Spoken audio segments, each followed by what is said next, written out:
Hello and welcome to the Endtimes TCG, and today we will take a look at a few Metazoo cards. This is just a quick update video. I'm in between jobs and I finished a commission and now I'm doing another commission, but I wanted to show you something I noted for the Endtimes TCG and the things I have here on the table. So, if you're a fan of Warhammer Fantasy or Games Workshop, Magic the Gathering, all of that stuff, yeah, you're welcome here. And I show you this because, like, there is something in older artwork. I mean, not that it's all that great, but it kinda is. I mean, look at the eye line, like, bam, boom, boom, boom, boom. Like, this guy knows what it's doing with his eye line. And this is a 3rd edition book. It's pretty old, but it's amazing. And I love that this is painted. So this is the look I'm looking for. I'm looking for old school artwork when it will come to these cards.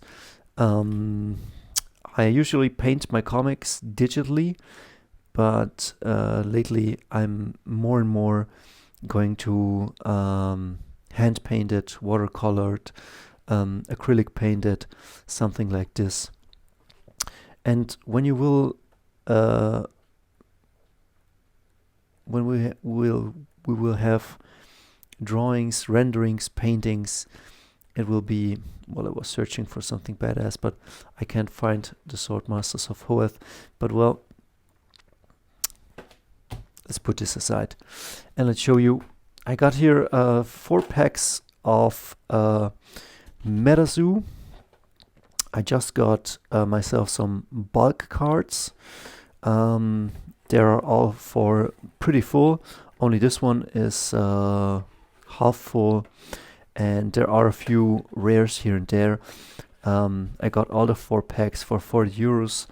I couldn't get it cheaper. I couldn't get another product. Here in Germany, it seems that, I don't know, it's not yet Metazoo land. Like, this could be the thumbnail. This could be the thumbnail. Please do YouTube. So I was looking through these cards and I was just like, see if I can figure it out what this is about. And yeah, while I was going through these, like on camera, this look very good, very distinct. But if I grab this, like, this is like usually how I see it. And again, on camera, I think that a smartphone camera, how to say, raises the clarity and the colors, like makes it more luminescent. Because here in real life, it's a cold November day and the light is pretty dull. So the contrast of the cards are a bit better in the camera than in my eye. And I have pretty sharp eyes, but yeah, I was just getting a feeling for the cards and just looking at them and figuring, okay, I got my life points up here and here I got my attack, and then what is this? And I love it. I kind of love it. I love the red border. I love how it's structured. I love the drawings. I mean, look at this beautiful drawing. White outlines to make it pop. Pretty beautiful background. This one is really cool by Jet Yates, and pretty clear cards. When we zoom in, I'm sorry for the shaky cam. I was thinking about getting a steadier. Okay. And sorry for the pumping. Pretty cool cards.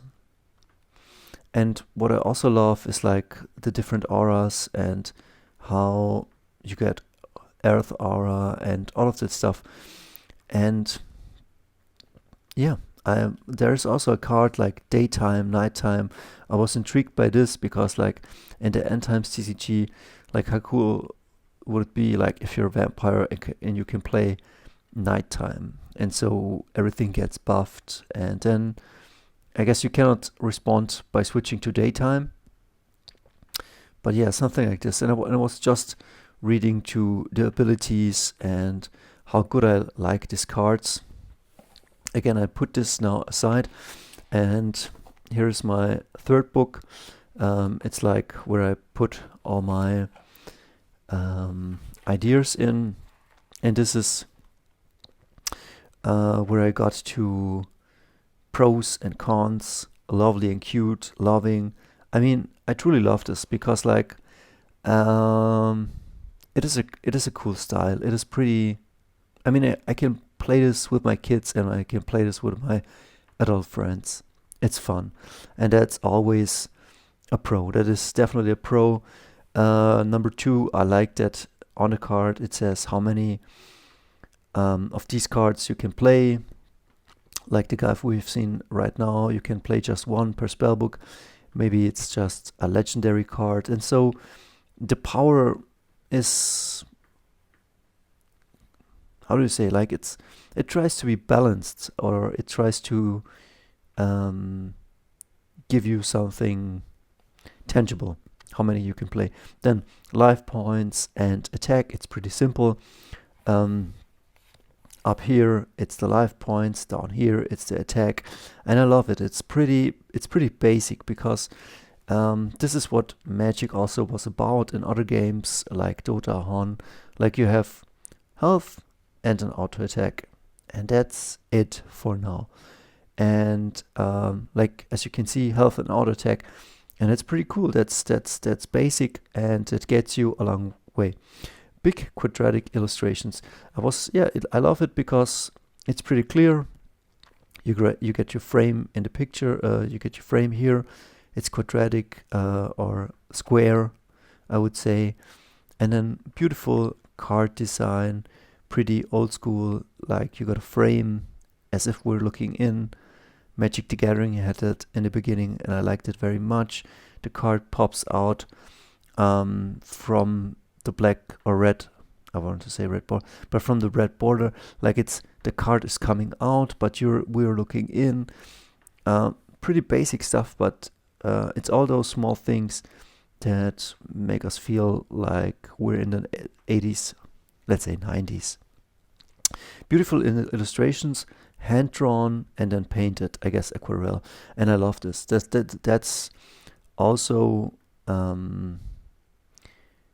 how I want to do it, and it's pretty lovely. Not everything is a hit, but not everything is a miss, and sure, you gotta like it. And I like also, I studied a lot of the Magic the Gathering artists, and most of them use oil paintings, like they make real oil paintings, acrylics. A lot of them used aquarelle. Some use mixed medium. I know of a guy called Alex Harley, a friend of mine and a great illustrator. He uses the acrylics, and then to make certain areas pop, he uses oil color. And so, yeah, everything is possible. And I think you could also color this digitally with the same look, but it's not my style. Pros, beautiful card frame design. I already said that. And then I put it aside. And then cons, I don't know what certain symbols mean. I mean, certain cards have certain symbols, I think, and probably you can learn this very fast, what everything means. But it was definitely, for a beginner, I mean, what does it all mean?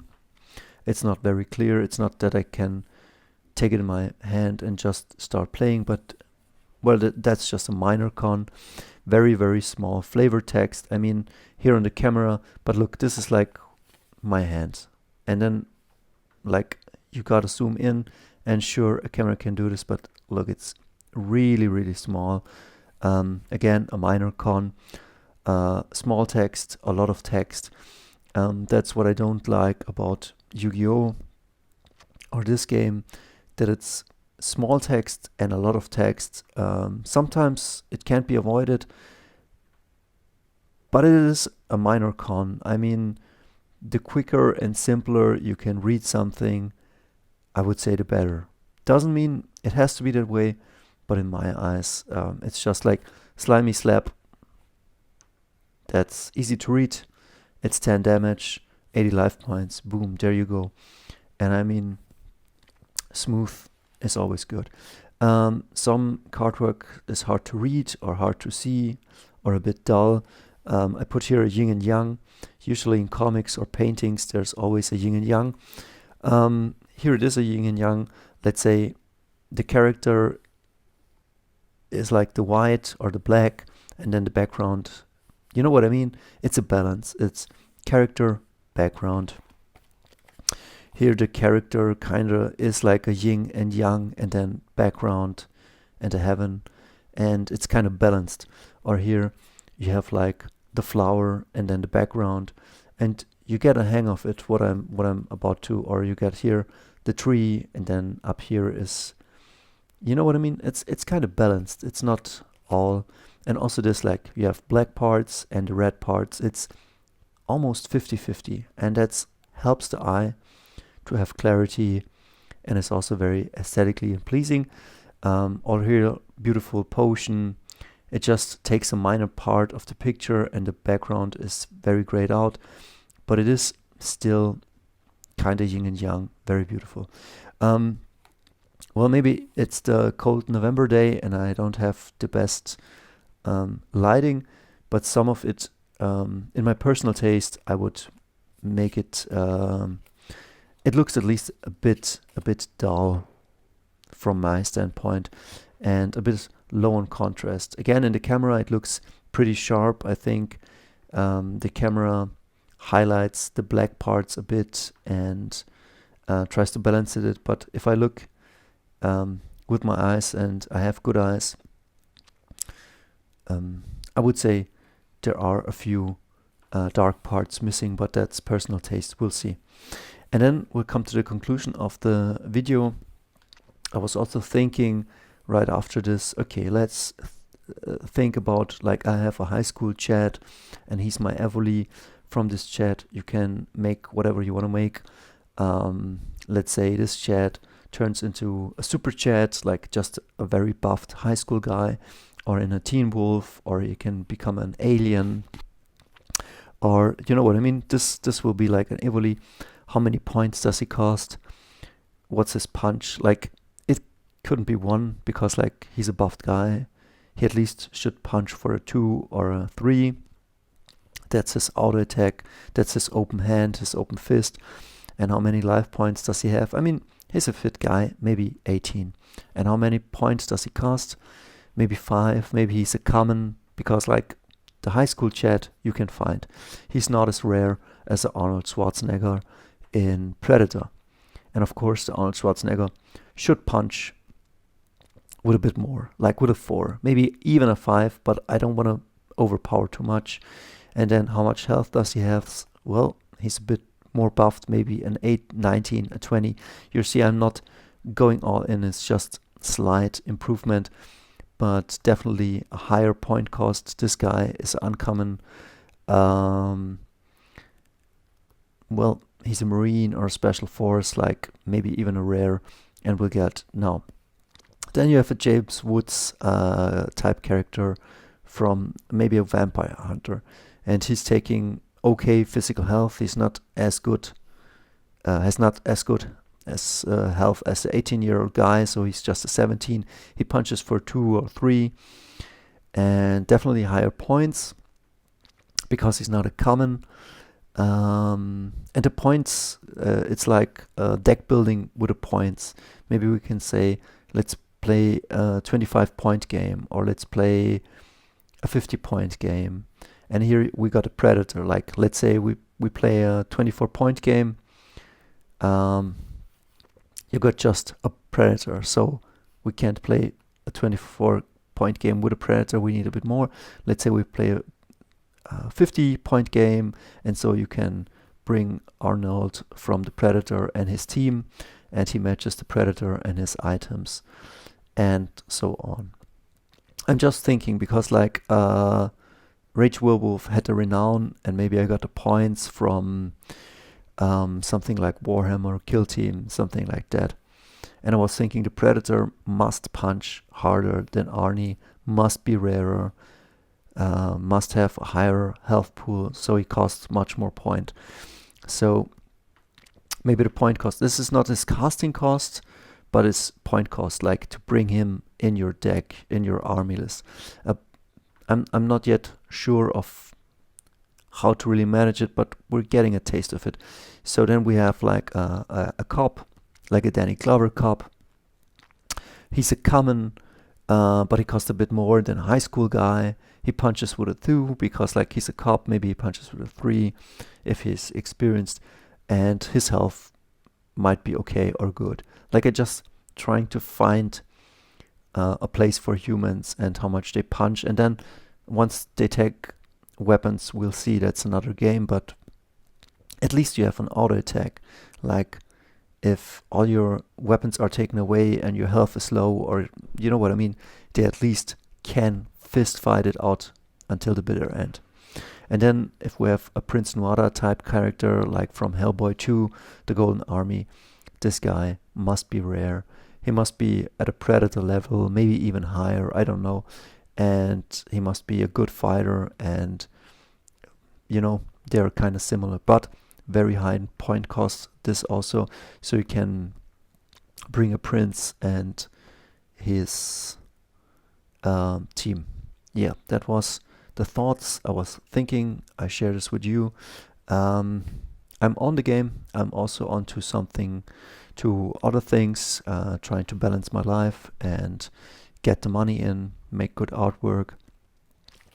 Let me, before I close it off, here is, I don't know, I probably showed you these already, but here was looking at myself. I make myself a human shaman werewolf. Here the casting costs, here the point cost, the abilities. Here we got Rose from Grindhouse, 3 abilities, 1 ultimate, or maybe something like this. Point cost, health cost, auto attack. Here's the Chad, a baseball guy. Yeah, I don't go into details now, but as you can see, I definitely I'm just trying to get the flavor right. And I will leave you with this. I was also checking out, could I make some cool card borders like Diablo 1, Diablo 2. I guess this is the Versus, how Versus did it, but you can see, nah, I don't like it. Like, it's cool that it's written here, but it just doesn't, I don't know, doesn't fit, doesn't sit right with me. Like, I want cool clarity. And then I was studying the Rage card up here, the Renown, up here just Strength Dexterity, which